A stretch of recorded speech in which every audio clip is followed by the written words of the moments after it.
Positibo sa human remains ang laman ng mga sakong na-recover ngayong araw sa Taal Lake ayon kay SOJ Boying Remulla.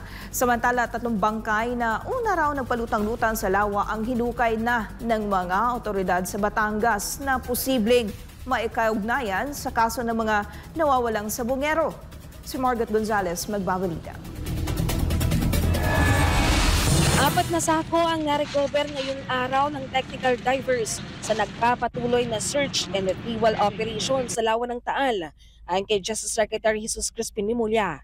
2 sa mga sako, human remains o buto ng tao ang laman, pati sa inisyal na eksaminasyon, habang ang 2 ay buhangin naman ang nasa loob. Matatandaan na isinagawa ang search sa lawa kasunod ang revelasyon ng akusadong si alias Totoy na doon itinapon ang mga nawawalang sabongero. Natagpuan daw ang mga sako sa quadrant na itinuro na rin ng mga bangkero. May nahanap today sa Taal Lake na human remains in the area pointed to us by our sources that were also identified by Totoy, by alias Totoy. Ribs na. Yung tadyang na. Yung ribs ng tao nakita. Ito yung cursory examination. Yun ang na-reveal ngayon na they're human remains. That's the cursory examination.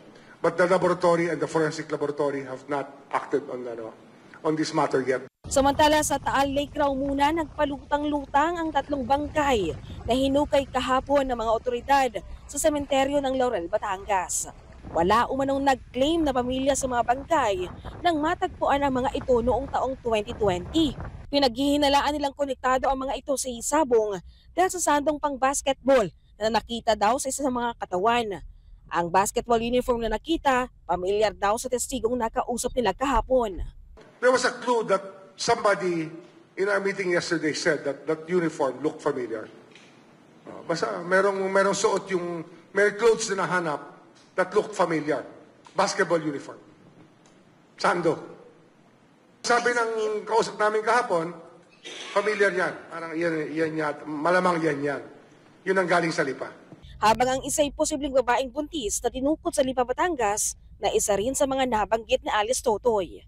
Dahil dito, posible umanong may nawawala ng mga sabongero bago pa ang pagkawala ng 34 na sabongero noong taong 2021. Samantala dahil sa aktibidad ngayon ng Bulkang Taal, maaring ipahinto muna ng DOJ ang search and retrieval operation. FIVOX will advise us kung pwede, kung safe o hindi. Para sa Diyos at Pilipinas kumahal, Margot Gonzalez, SMN9 News.